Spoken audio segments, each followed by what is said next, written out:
Israeli occupation is set to launch an offensive in Rafah, threatening 1.5 million displaced Palestinians. Head of Presidential Council Rashad al-Alimi and the UN Special Envoy Hassan Granberg discuss in Aden latest peace efforts in the country. Houthi chief negotiator says talks with Saudi Arabia have overcome hurdles in the UN peace roadmap.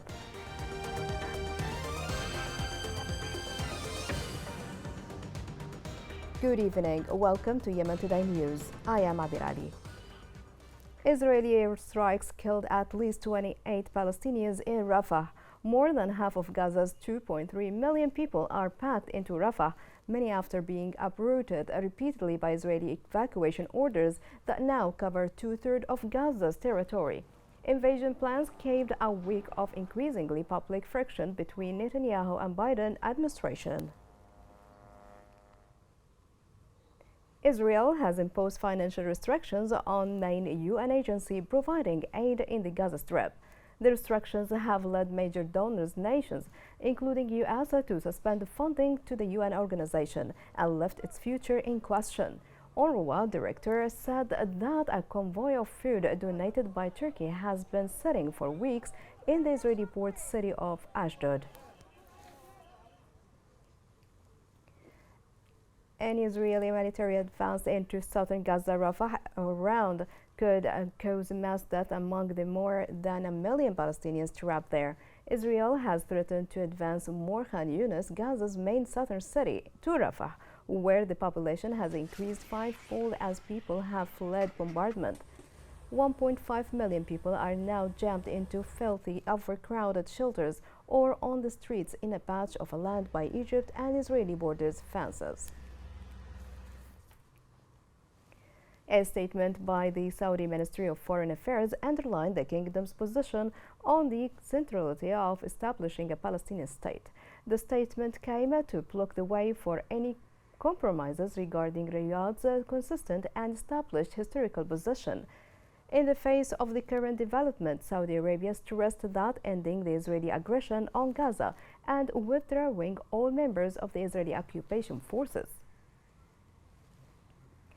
After warning that Washington would not support any direct attack on the city, Israeli Prime Minister Benjamin Netanyahu gave the order for the army to get ready to evacuate hundreds of thousands of Palestinians from Gaza's Rafah, according to a statement released by his office on this Friday. This report has more. Following Washington's warning that it would not support any ground assault on the city, Israeli Prime Minister Benjamin Netanyahu gave the army orders to evacuate hundreds of thousands of Palestinians from Gaza's Rafah neighborhood. The display of defiance against Israel's primary ally came as President Joe Biden voiced his harshest critique yet of Netanyahu's handling of the war. According to a statement released by his office, Netanyahu instructed military and security authorities to submit to the cabinet a combined plan for evacuating the population. Palestinians displaced from other Gaza towns and cities have rushed into Rafah, bringing its population to an estimated 1.3 million, or more than half of the territory's 2.4 million. Israel receives military assistance worth billions of dollars from the United States of America, which is its primary international supporter. However, the U.S. State Department declared that it opposes a ground invasion in Rafah and cautioned that such an operation ran the potential of a disaster. Overnight, additional strikes on Rafah were reported by witnesses following an increase in Israeli military air raids. The Palestinian Red Crescent reported that 3 children were killed in a strike in Rafah, where many displaced people are confined in tents pushed up against the Egyptian border. UN Secretary General Antonio Guterres described the upcoming Israeli drive into Rafah as alarming, saying it will increase what is already a humanitarian nightmare. Also, UNRWA warned against a major Israeli operation in Rafah.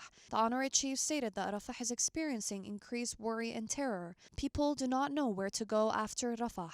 The U.S. military said Houthi fighters in Yemen, who were backed by Iran, were planning to launch cruise missiles on ships in the Red Sea on the same day that it destroyed 4 unmanned surface vessels and 7 cruise missiles. The strike came after U.S. forces conducted a wave of attacks against Iran-linked sites in Iraq and Syria in response to the deaths of 3 U.S. soldiers in neighboring Jordan. Of today, over 100,000 Gazans are either dead, injured, or missing and presumed dead. WHO has faced great difficulty even to reach hospitals in southern Gaza.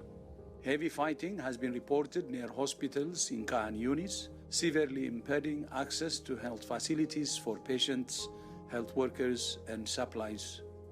During a UN mission on Monday, WHO delivered medical supplies to Nasser Medical Complex.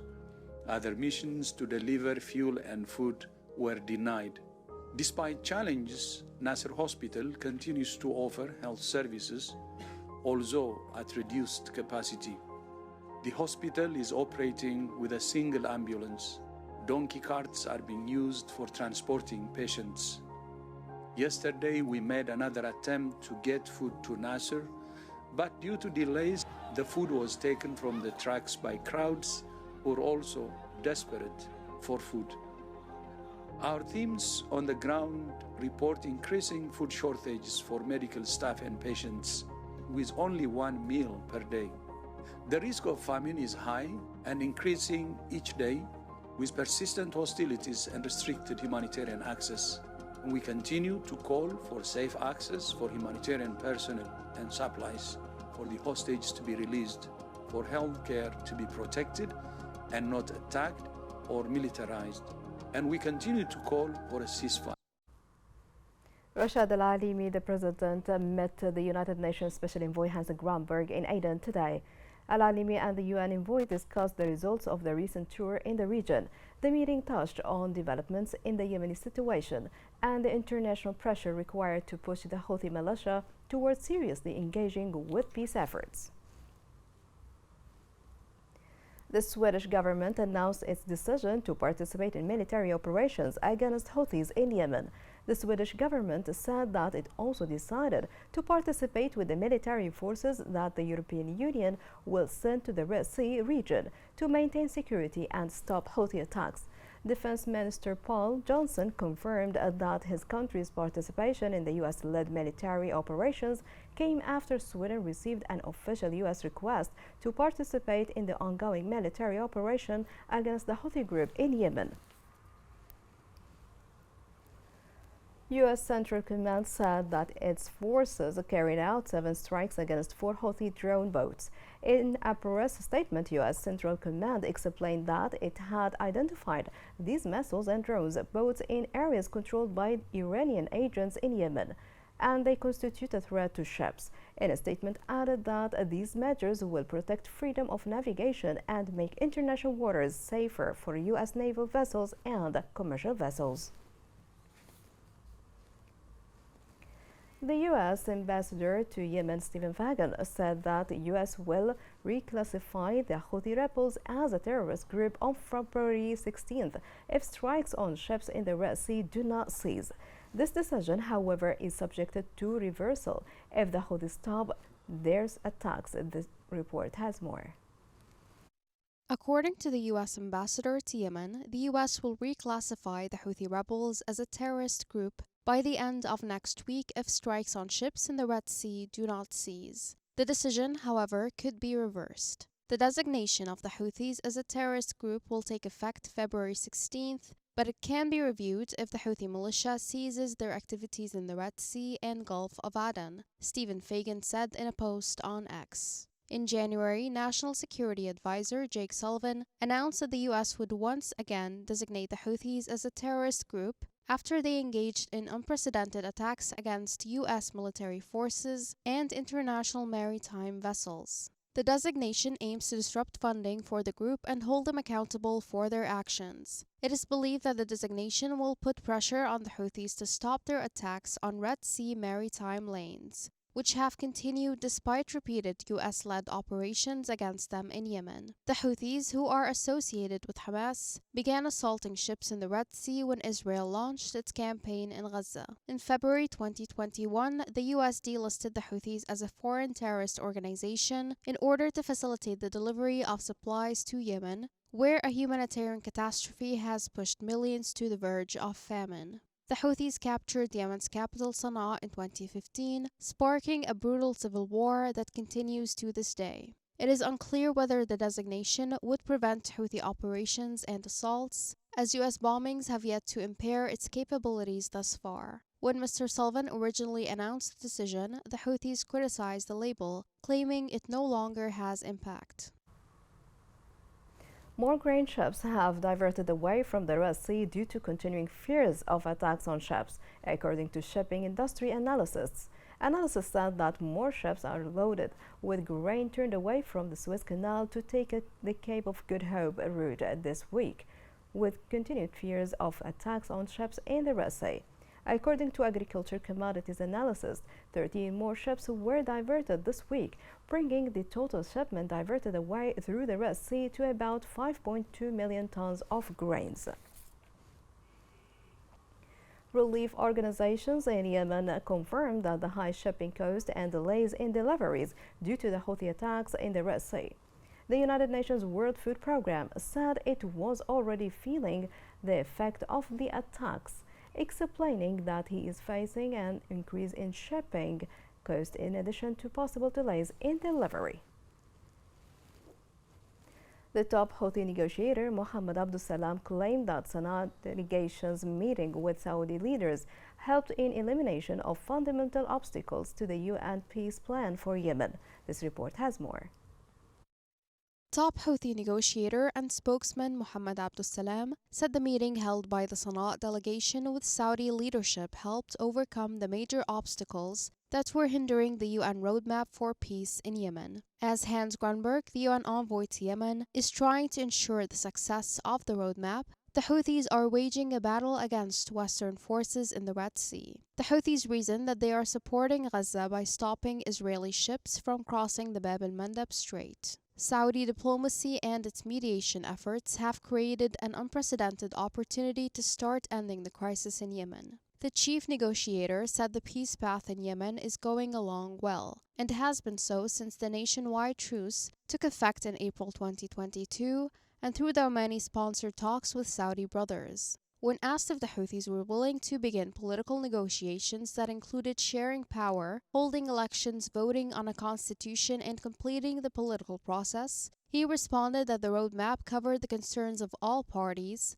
and the humanitarian crisis that Yemenis are experiencing. He explained that tackling the humanitarian file will pave the way for political dialogue. The UN roadmap already covers dialogue and humanitarian issues, such as the reopening of roads, airports, and ports, and the release of prisoners. In response to Western statements that Red Sea attacks will impact the peace efforts in Yemen, he stated that the aim of the attacks is clear. They are a response to the pressing situation in Palestine, which is a threat to regional Arab and Islamic peace.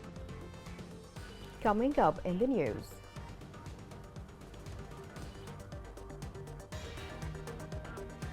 Houthi Red Sea attacks continue to deepen Yemen's fragile economy.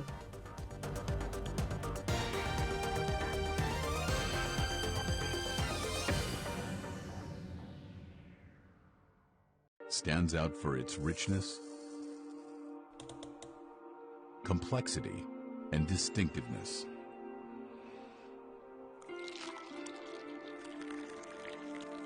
Coffee cuppers seem to breathe through their very souls with every sip. They appreciate the journey of the seed, dating back to when it was just an idea in the farmer's mind, through to its journey into their cup.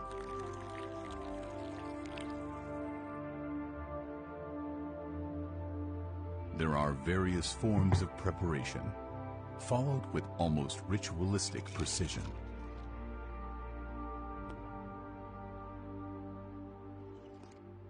Yemeni coffee, an endless story of discovery. Welcome back. Government blow up a crude oil pipeline at Kilo 65 in the city of Atak in the center of Shabwa. Local sources said that the government blew up the oil transport pipeline and fled to an unknown destination, which led to the cessation of the oil pumping process. Local sources said that tribal mediation asked the tribe for several days to consider the issue of killing a young man inside militia headquarters in Al Baida government. The Houthi militia bid the young man to their headquarters under the pretext of investigating and killing of Houthi gunmen next to a hangar rented by him.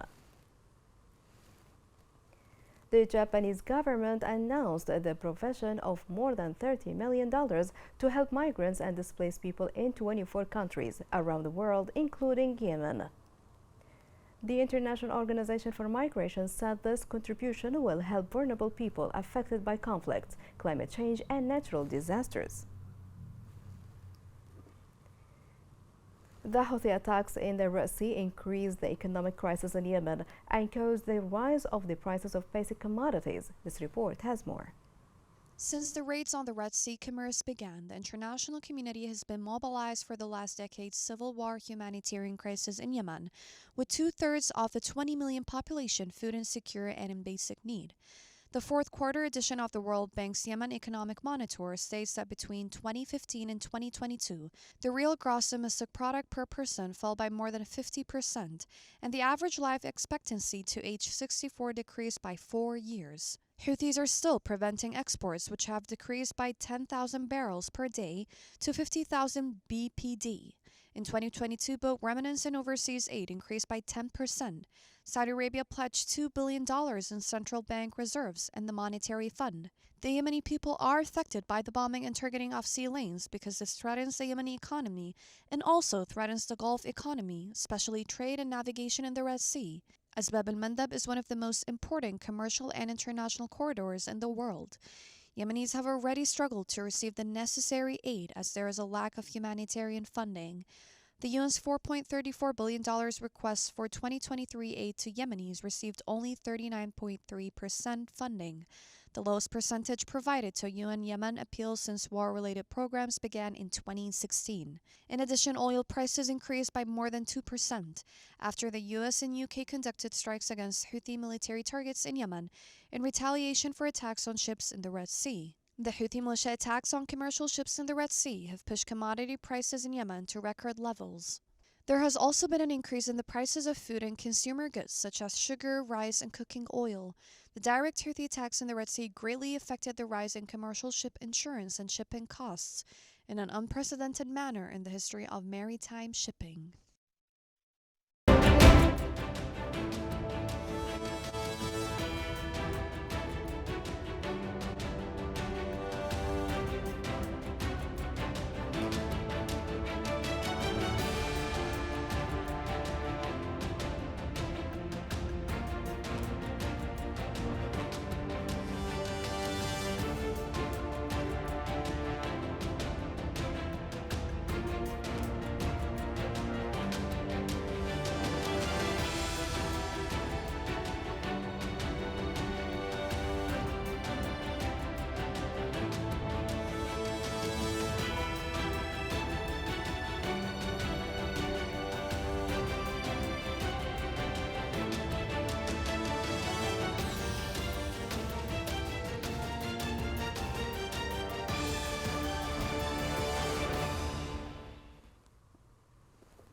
A medical team in Thailand succeeded in stabilizing a fracture in a patient using a modern treatment technique. A team of surgeons used a PFN method, which is a modern technology better than fixing fracture with plates and screws.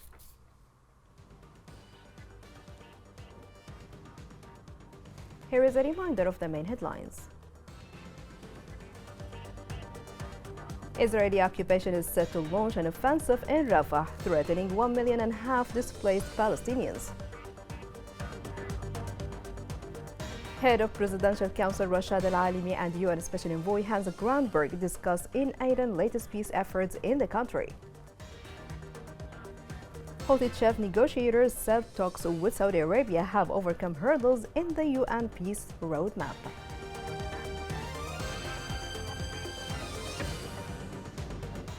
This is the end of the news. Thank you for streaming with us. It was Abiradi.